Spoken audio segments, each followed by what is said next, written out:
Alright, what games are coming out soon? Let's see. Oh, what's this? Nickelodeon All-Stars Brawl? Let's check it out.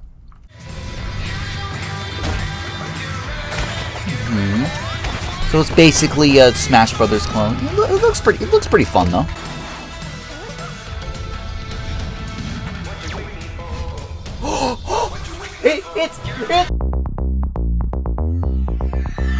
He's a phantom. I'm quite aware of Danny Phantom because I had a friend who wouldn't shut the fuck up about it and wasn't warranted. Did someone change the menu? Yeah, she did. No, but maybe. Danny Phantom stars a kid who's half ghost, which means he can die on command. God, I wish I had that power. Millennial humor. But what do I look like? Someone who talks about TV shows?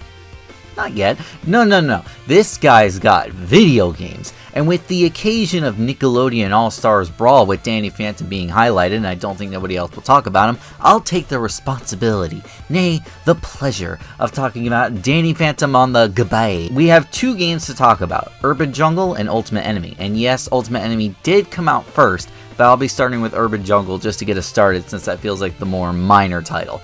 So, are these games any good? Well, let's find out. Let's nitpick Danny Phantom. Wait! First, I need a shameless plug. I haven't had a chance to properly advertise my live streaming channel on my channel before. If you haven't noticed, I have been live streaming as of recently.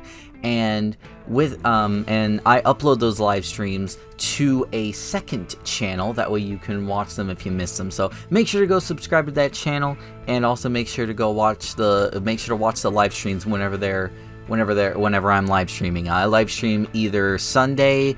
That's mostly when I stream, but I'm also streaming It Takes Two with my girlfriend at either Tuesday or like any day basically, because I need to work around her time. These red buttons look interesting. Ow! What are you doing? Oh, this literally is the trophy because it's a torture. You. Okay, whoever pitched this has got some So, yeah, okay, thank you. Back to the video. Let's nitpick Danny Phantom on the GBA. Alright, let's get soundtracks out of the way for both games. Why am I doing that? It's garbage. Because I'm here to tell you they are both generic music that isn't very good. So I'll be using soundtracks from other sources because these soundtracks are honestly really dull. And I will not taint my hard work on this video just because the soundtrack turns y'all off. Urban Jungle. So what is this game? Well, it's Gradius if the ship was dead. Just like all these character sprites. What were these done in Minecraft? I thought Cucker already... I wrote Cucker in the script. I thought Tucker already had a punchable face, but it looks like the Game Boy Advance already did it for me. And Jesus Christ, Sam, you're a vegetarian yet you look sick. Surely they put the most effort into Nope. Okay, well let's get into the gameplay, and it's a weird version of Gradius, as I said earlier. You can go anywhere on the screen. You can shoot enemies. It's Gradius. However, unlike Gradius, there is a new mechanic they introduced that was not referenced anywhere in the show, and that is this color change where you can absorb the color of the bullets coming your way. So it's more like Ikaruga. Now see, this is all fine and dandy, but sometimes there can be way too many bullets on screen where you possibly can't switch in time, which I do know happens in Ikaruga, but this game was made for teenagers. They can barely pop pimples. You expect them to play Ikaruga when they just want to be dead? I really gotta stop making ghost jokes. One thing that'll make me a ghost, though, is this really bad presentation. Now, not only am I mad about this game because it looks like dog shit, but I'm also mad at it because most of the time it's completely indistinguishable what's a part of the background. Look, this tree here is a solid color with no shading, which tells me it's in the environment, so I don't have to worry about that being an obstacle. But apparently it was one. Fuck me. To get a bit nitpicky here, there is one thing that made me way too mad while playing the game. So with a game like this, you need to constantly be firing bullets, and when you're doing that, your first thought is to spam the B button. But when you do that, the controls lock up and you can't fire until you let go and press it again. Unless you hold it down, then it acts like a turbo button. So let me get this straight, game. You don't want me to spam the B button, but you want me to hold it down for the same or even better effect? Sure, I like that, but why does that bother me so much? I don't know. What doesn't bother me, though, is just like Gradius, you have power-ups to get better shots. But don't bother with anything else. All you need is the laser power-up, because it breaks the game in half. It takes up a line of the screen, meaning all you gotta do is keep that B button held down and go up and down as needed. And my favorite part about this is if you die with the power up, you respawn back with it. You don't need to recollect it, just break the game some more. But now let's discuss bosses. You fight a wide range of enemies that appear in the special, like the main villain obviously, this plant thing. You fight Ember and Sam. Why are we fighting Sam? Why does she hate me? Oh right, this is season 3. Jabbing at the show's finale aside, the bosses are pathetic. And I know that for an absolute fact, because I know a lot of you are going to say, well, Nitpicker, you're almost 20 years old and this game was made for teens. Of course you're going to think it's easy. Oh yeah? Well, explain this then. I recorded both of these games on the Retron 5 because it can play Game Boy Advance games through emulation, and to be fair, I couldn't figure out how to update it to the latest firmware because it wouldn't read my SD card. This meant that the Game Boy Advance emulation isn't perfect, causing this to happen! Again, this is not the game's fault, it's purely the Retron 5 most likely not being updated to the latest firmware. But here's the kicker, folks. I beat the Box Ghost even with this handicap. Now before you say, yeah, I know the Box Ghost isn't that hard. I mean, come on, it's the Box Ghost. This guy has to say beware all the time to make him look serious. But what about Technus? Temper, child, temper! Once I got to his boss fight, the minute he turned big, the visuals got jumbled up even more than the Box Ghost, and I still managed to shrug him off. But is at least the final boss hard in any sort of way? No, and it's Lunch Lady for some reason, even though she didn't appear in that episode.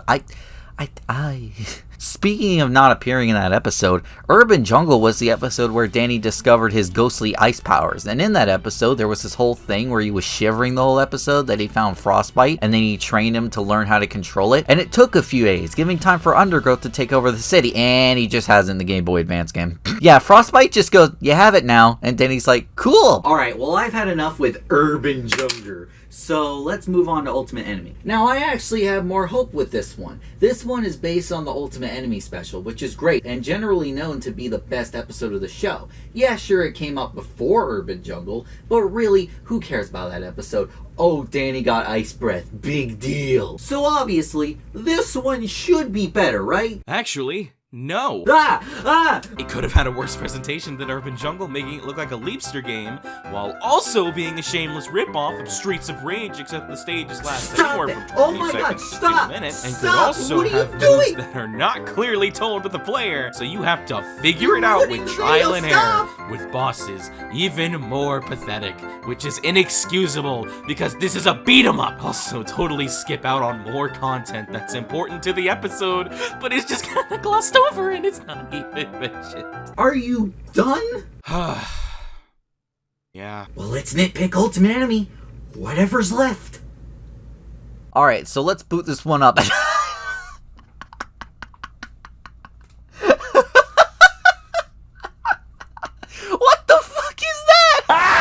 Oh dear God. Well, first, let's start with that actually. As this game is on the Game Boy Advance, there are character portraits for the cutscenes, and in Urban Jungle, I think they were handled pretty okay. The characters do look close enough to themselves and everything, and the animation illusion of speech was fine enough. However, in Ultimate Enemy, there's like this red outline on all the character portraits, making all these characters look high. And I'm sure none of them do wheat. Well, okay, Sam probably does, but I'm pretty sure nobody else does. But another thing I want to talk about these character sprites is that if you thought the derpy scream from the intro was the only place it would be, oh boy, were you wrong. And let's not forget Dan's face over here. What the fuck kind of face is that? Alright, but let's get into the actual game. And the last game was basically another version of Gradius. However, this game is more of a beat 'em up, so it's more like Streets of Rage if Axel Stone was dead. I say that because it is in fact a beat 'em up where you go left to right. Then the game sometimes stops you and forces you to fight some enemies, which is very Streets of Rage like. However, unlike Streets of Rage or any good beat 'em up, the stages are strictly left to right, not allowing for much depth. You only go left to right and smack the face buttons over and over again until you win. There's no challenge, there's no depth, there's nothing. It's just a really dull beat 'em up. Even Double Dragon on the NES allowed you to go up and down, just helping the game feel more varied. It's such a small thing, but it works so well to make the levels not so repetitive. Oh, and if someone could tell me what any of these moves in the top right hand corner do, or what happens when you vacuum ghost goo, please tell me. And one annoying thing about Ultimate Enemies levels is that they can be anywhere from 20 seconds to a minute, even though they still take place in the same stage. So why not just make it all one stage so they feel longer? One of the things you need in a good beat 'em up is good enemies, because that's what you'll see throughout the entire game. So they need to look good. And all of these are just different colored ghosts, making these levels even more boring and repetitive. I'm using those two words a lot, I apologize, but that's all this game is. Just a soulless, boring game. I mean, it's charming to play the episode, even if it skips out on the most important things. There are too many to name in this video, but I just want to bring up two that got to me. They skipped over a bit where Vlad threatens Danny about killing him or taking out the medallion. They literally skip over almost the entire flashback, and Danny doesn't even seem to care about the fact he turned evil. You couldn't handle becoming a ghost. You turned 100% evil. Thanks for telling me, you still got those wicked cool ghost gauntlets? But those two I can see they cut out because of pacing for a Game Boy Advance game. I get that fine. But what about getting the ghostly whale? It is never brought up, ever. Then once you get to the final boss and defeat Dan, he just says, you have it now, even though I didn't even use it during the boss fight, and I really don't know if you can. But let's discuss the presentation again, because we only talked about the cutscenes. This game looks horrendous. It looks like a fucking Leapster game. Look at Dan Phantom here. Why is he so teal? Also, that face, it's not as good as his character portrait, but damn does it carry in spirit. There are just so many harsh colors and just such little detail in the sprites, making this game look awful. And don't try to blame the Game Boy Advance. The Game Boy Advance was a fine system and can do a lot of things. It was basically an SNES with a screen, and some, if not most, of the SNES and Game Boy Advance library have aged really well. But this game? Oh god. Alright, well let's discuss bosses.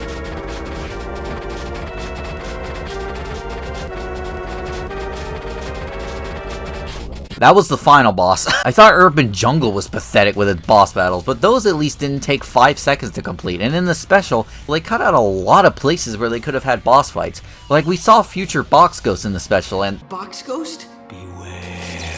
alright, you got me, pants chat. But no, there's not that many boss battles. I think I only remember like 4, and 2 were even Dan. There's nothing to Ultimate Enemy. I'm sorry, I really thought this one was going to be better, or at least more meat on its bones, but it really isn't. This game felt much shorter than Urban Jungle, but I'm pretty sure it took me a bit longer. But with these stages being so short and repetitive, plus the game being only like 2 to 3 hours, it just felt like time just went whoosh. But hey, that's one positive I can give this game, because the faster time moves, the faster we get away from 2020, so play this game to pass the time. But we're not done here, because unlike Urban Jungle, this one has extra minigames you can unlock with cheat codes. And are they worth the hassle looking them up? No. This one is called Levitating, and you just jump when Skulker shoots you. I expect this in the next Mario Party game. This one is Dash's haunted locker with a sensitive aim shooter, and you have to reload your ghost powers. That makes no sense! Hide and Ghost Seek. Oh, great pun. I think a ghost will appear in the main game, but I'm not taking the time to look for it. Sam's X-Ray Ghost Detector. The worst one of the bunch, and I'm not kidding. You have to see the ghost and try to guess what it is. And sure, I can get the main ghost like Technus and Dan, but they put the enemies from the game in too. How the fuck am I supposed to know? They all look exactly alike, just with different colors. And not to mention, some are centered in the middle of the X-ray, meaning the little thing takes forever to hover over the ghost enough to where I can actually see it, so might as well guess anyway. I got more mad over this minigame than the main game. Christ. And then we have a boss rush mode where you can play as Dan. So do that. He's OP. Instant win. It just goes on and on and on to see how long you can make it. I tapped out right here. I'm not even going to tell you because I don't even care to open my footage and look. And I double don't care to zoom in on it while editing. So you have to look for yourself. I had to play this damn game. You get to do some work too. Okay. Now it's time for the verdict of both games. It's simple. Urban Jungle is a sad excuse for Gradius, and Ultimate Enemy is a sad excuse for Streets of Rage. So play those games instead. These games are just boring. But I mean, hey, if you need Danny Phantom on your GBA, please get Urban Jungle. It is definitely the more game between these two by a long shot. But if you love Ultimate Enemy, skip on it if you can. But if you just have to, you could do a lot worse, I guess. And that is why I'll be waiting till Nickelodeon All-Stars Brawl to satiate my Nickelodeon fix, because then at least I won't have to deal with any more ghosts. So thank you all so much for watching.